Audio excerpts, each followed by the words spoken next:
It all started on a quiet street corner just before sunset.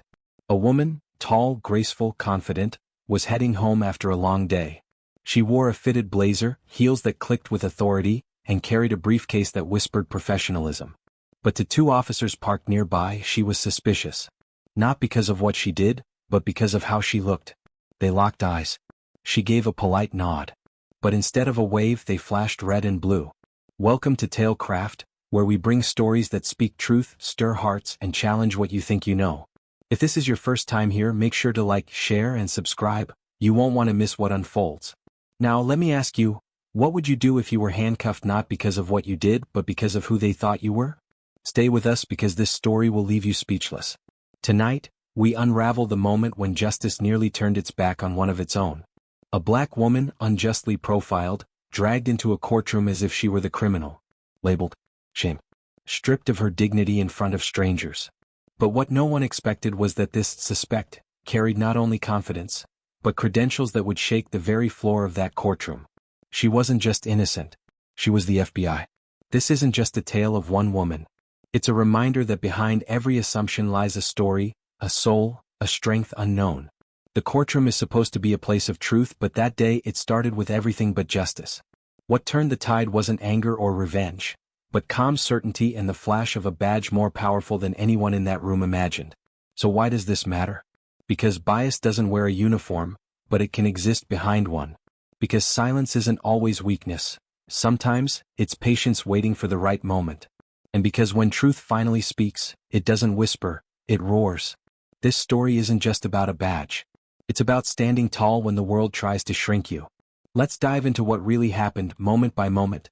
The sun hung low over Cedar Avenue, casting long shadows as the woman, later identified as Special Agent Maya Johnson, strolled toward her parked car. She had just exited a federal building after a closed-door briefing, briefcase in hand. Dressed smartly and walking with purpose, she looked like what she was, a professional. But two officers across the street didn't see professionalism. They saw someone who looked out of place. Within seconds, they pulled their cruiser forward, flashing lights piercing the calm, the screech of brakes announcing a confrontation that would echo far beyond that moment. "Excuse me, ma'am, can we speak with you?" one of them asked, already stepping too close, hand hovering over his belt. Maya, unfazed but cautious, turned and asked if there was a problem. "You match a suspect's description," they said, vague, rehearsed, hollow. When she asked for clarification, the tension spiked. Their tone hardened. "Stop resisting," one snapped, though she hadn't moved. Within moments, she was handcuffed. No Miranda rights. No clear explanation. Just metal biting into her wrists. A bystander filmed with trembling hands, whispering, "She didn't do anything," but no one intervened. They never do at first. The officers searched her purse right there on the sidewalk. They flipped through her federal ID but didn't look close enough. It's as if they didn't believe what they saw, or refused to. To them, she was just another suspect to teach a lesson. "You people always think you're above the law," one muttered. That phrase stuck like thorns. You people. It wasn't about legality. It was about ego and authority. Maya knew this wasn't just a misunderstanding. It was a demonstration, a show of dominance from men who thought their badges made them untouchable. But they had no idea who she really was. When they shoved her into the back of the cruiser, she didn't scream. She didn't cry. Instead, she looked out the window, her jaw set, her mind calculating. Years in the field had trained her for worse. But this hit differently. Not because she feared what would happen, but because she knew exactly how this would look in court. She had memorized every word spoken, every step they took. She wasn't a victim in her eyes. She was already building a case. Not just for herself, but for every other person they'd profiled and dragged off unjustly. At the precinct, the officers booked her like a common criminal. Fingerprinted. Mugshot. Personal belongings tossed into a bin. Maya stayed silent, observing every protocol they violated. When they finally let her speak, she asked for a federal supervisor. They laughed. One even mocked her, calling her Miss Law and Order. But what they didn't know was that she was a decorated federal agent with clearance higher than their department's chief. They thought they'd arrested a nobody. But they'd just wrongfully detained someone who trained people like them on constitutional law and racial bias in policing. Back in the holding cell, Maya closed her eyes. Not to escape, but to visualize her report. To plan her next move. Because soon she'd be in front of a judge, not as a suspect, but as someone ready to turn the courtroom into a lesson in justice. Her badge wasn't just metal. It was memory, merit, and mission. And when the time came, she would show them exactly why dragging the wrong woman to court was the last mistake they'd ever make. Courtroom 2B was packed. Not because the case was famous, yet, but because word had spread around the precinct. Some were curious to see the arrogant black woman who had challenged the system. The two officers sat confidently at the prosecution table, smug grins on their faces, ready to paint Maya as combative, non-compliant, and suspicious. They had no idea they were sitting just yards from someone with more authority than both of them combined. The judge, an older man with a stern expression, entered and called the session to order. Cameras weren't rolling, but something seismic was about to happen. The prosecutor began reading the charges as though they held weight. Suspicious behavior, resisting lawful orders, and failure to comply. Maya sat silently at the defendant's table, dressed in a crisp blazer and holding a manila folder. Her expression was calm, focused, the kind that unnerved people who expected fear. When asked to speak, she stood, straightened her back and said with poise, "Your Honor, I respectfully request to represent myself." The judge blinked. "Are you certain?" he asked. She nodded, then stepped forward and calmly placed her FBI credentials on the bench, letting the badge catch the courtroom lights. A wave of silence rippled across the room. The badge sat like a bomb on the judge's desk. He leaned forward, examined it, and his brows furrowed. "Special Agent Maya Johnson?" he read aloud. The prosecutor coughed, stumbling over his papers. The officers looked like ghosts, blood draining from their faces. Maya took a deep breath. "Your Honor, I am not only a federal agent, but I also train law enforcement officers across state lines on racial profiling, lawful arrests, and constitutional rights. What happened to me is not just unjust, it is unlawful." The silence now turned into murmurs. She turned to the judge and respectfully detailed the timeline of the incident, from being followed without probable cause to the handcuffing, search, and public humiliation without a shred of evidence. She recited case law with precision, quoted departmental protocol verbatim, and revealed video evidence taken from the bystander. Then she dropped another shocker. She had audio recorded the encounter using a secure line linked to the FBI's internal review board. Gasps rang out. This wasn't just a defense. It was a masterclass. The courtroom wasn't witnessing a defendant plead for innocence. They were watching power being rightfully reclaimed. The judge paused for what felt like forever. Then he slowly removed his glasses and sighed. "Officers," he said, locking eyes with the stunned men at the table, "do you understand the gravity of what you've done?"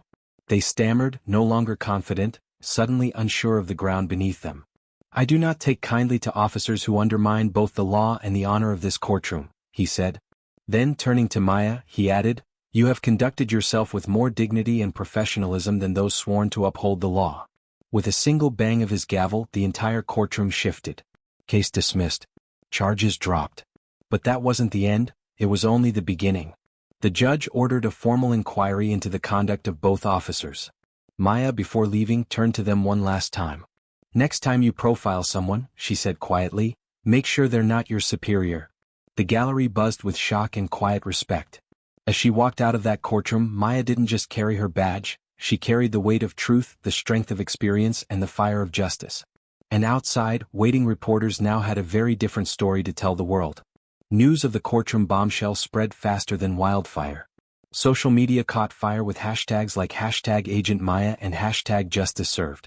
Maya's story wasn't just another case of wrongful arrest. It was a stinging reminder of what happens when power is unchecked and judgment is driven by prejudice. Major networks picked it up within hours. Her calm demeanor under pressure, her stunning reveal, and the powerful closing line she left behind became the subject of countless articles, blogs, and TikTok breakdowns. But while Maya walked free, the officers didn't.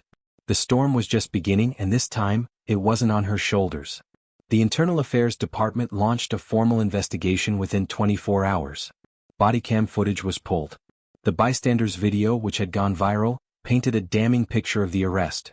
Two officers aggressively confronting a woman doing absolutely nothing illegal, not even suspicious. The footage showed Maya calmly stating her rights, warning them about their conduct, and yet being ignored, mocked, and ultimately cuffed. Public pressure built fast. Protesters gathered outside the police station. City leaders were bombarded with calls demanding accountability. The officers, once confident in their version of the truth, were now scrambling for legal representation. Within a week, Both officers were suspended without pay pending review. But their problems didn't end there.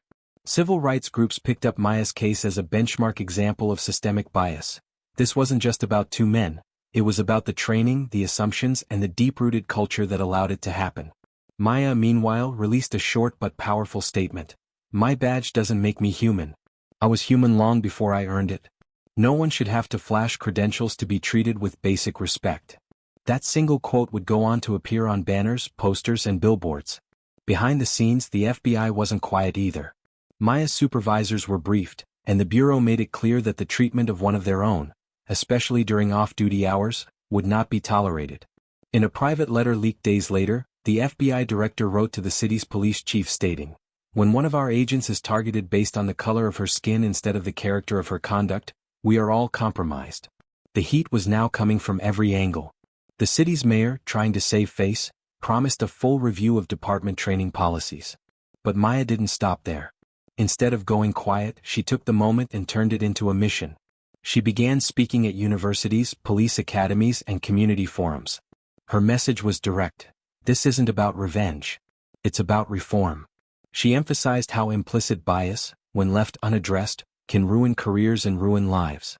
In one of her most viral talks, she asked, "Why do we need a badge to be believed?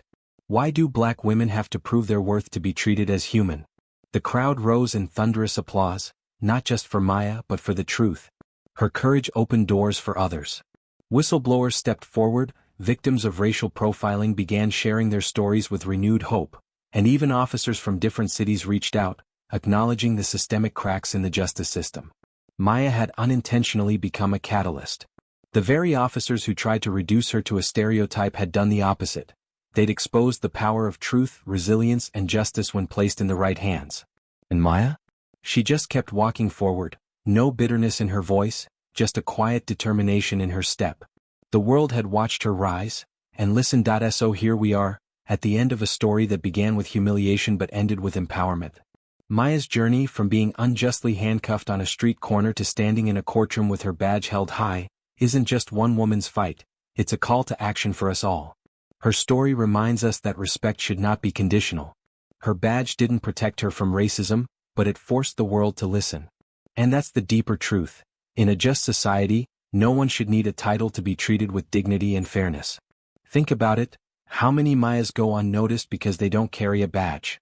How many women of color endure injustice daily, lacking the platform or protection to fight back? Maya's victory wasn't just symbolic, it was deeply personal for millions.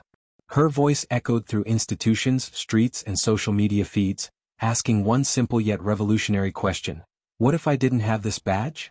That's the real story here. Her strength forced the system to look in the mirror. But the reflection we all saw? That's what needs changing, not just in courts but in our consciousness.